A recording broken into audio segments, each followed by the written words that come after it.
Hello. Today we are doing a simple but very beautifully effective make. I am using the See No Evil, Hear No Evil, Speak No Evil moulds.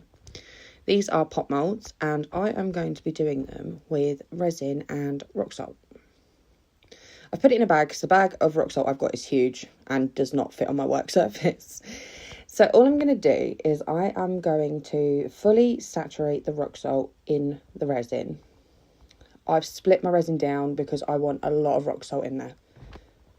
So I'm just going to mix it until I am happy that it is fully covered. Today's video is part of a double collaboration. I am on the Friendship Express and I am also joining in with the Skull Sunday organised by Lula over at Nerd Goblin Art. The playlist for both collaborations will be down in my description. Please have a look at the other fantastic people on both playlists. So now you can see it's very clumpy, which is exactly what I wanted. I wanted it very thick and chunky. I am also using alcohol inks in purple, silver and black. Not that the purple looks purple at all at the end. It looks very pink, which I was not overly impressed with. So yeah, I'm just adding a little bit of clear resin in and being a klutz. I'm such a messy crafter. So yeah, in goes the purple. And then I'm going to scoop some of my rock salt resin onto it. And then we're going to add some black, rock salt, silver, rock salt. Make it nice and easy. I'm just going to push the rock salt down because I'm very conscious of having gaps and bubbles where there is quite a lot of detail in these moulds.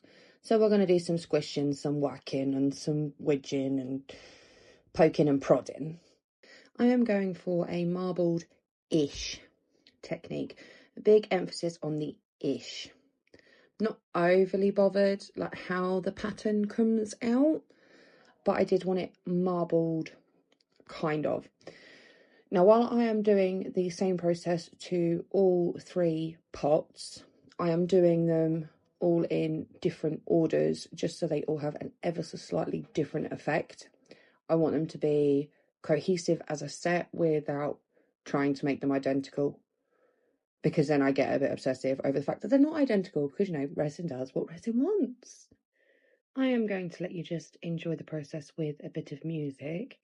I enjoy watching the inks and the rock salt, and I do just find it very calming. Black paint on her fingers, charcoal moons on the floor, old lace pinned to the canvas, burned edges wanting more. She stitches storms in her portraits, hangs them high like quiet spells. Every frame a little portal, every color knows her well. She creates in the witch dark, no thick heart, glowing in the gloom, turns her scars into alt art, hangs her heart in the middle of the room. She creates in the witch dark, bare hands, ink on her teeth. Every curse that they gave her comes back as a masterpiece.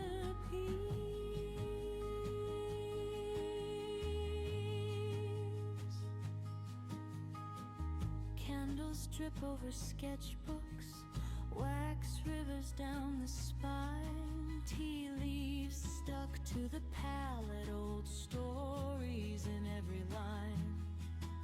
She hums names of her grandmother's, soft thunder in her throat, ancestral eyes in the mirror guiding every brutal stroke. She says, watch me bend this shadow, carve a doorway through the gloom. All the ghosts they tried to bury, got a front row in this room. I'm the heir to every omen, every brush a broken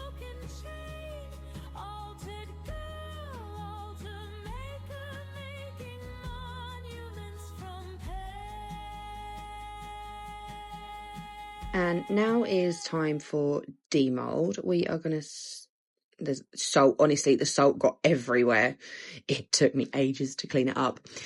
We're going to start with Hear No Evil.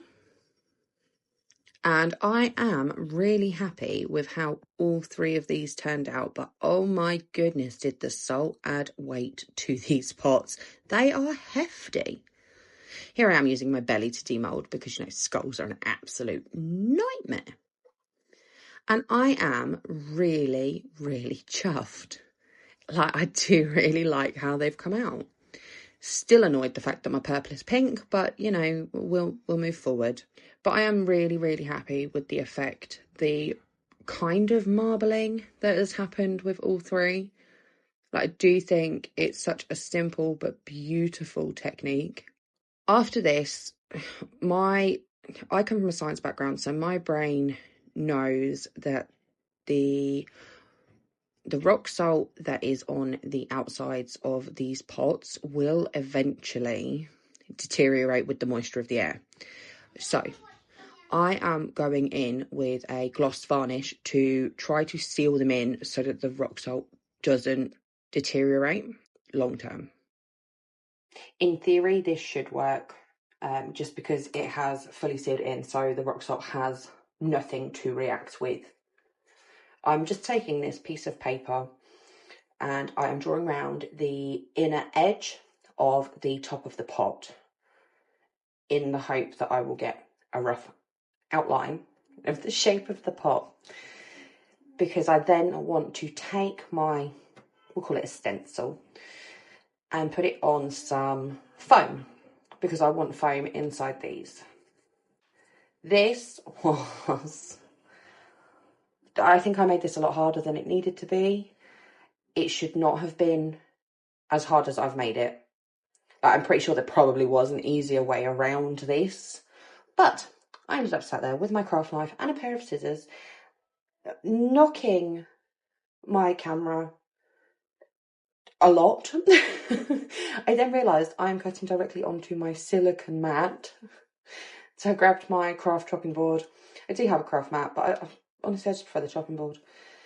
So yeah, you can see it wasn't the tidiest of jobs, but it does the job. And you can't see it anyway because it's going inside the pot. So it's all good. So once I'd got this to fit in the pot, I then did the exact same process another 2 times so that all 3 pots had the little foam bits in. I also just want to address my hands. My hands are fine. It isn't an issue with resin. I have had 2 private messages now telling me to stop doing resin. It's not resin that's caused my hands to do that. I have psoriasis, and the cold weather is not kind to psoriasis. So that's all that is. It isn't an adverse reaction to resin. I promise, if it was reacting in any way, shape or form, I would not be doing it. So now I'm just going in with some fake flowers. I did play around with this for quite a while. I did want almost like a bouquet effect, but the flowers I had didn't sit right, and it didn't look okay. So I do just go in with some black flowers and I make them all little flower crowns, which are very sweet and I love them. If you are enjoying my content, please don't forget to like the video and subscribe as well. It's free for you, but it really helps my channel. I have just reached 100 subscribers, so thank you all so very much. So after creating the little flower crowns, I have decided that the central part of the head needed a little something too. So I've put a bigger, I'm going to say sort of flatter flower in to the centre. And I have done it so that 2 match and 1 is different. Here is the glamour shots. I am so very happy with how all 3 of these have turned out. Please let me know what you think as well. And don't forget to check out the wonderful people in the collaboration in the playlist below. Thank you, and bye for now.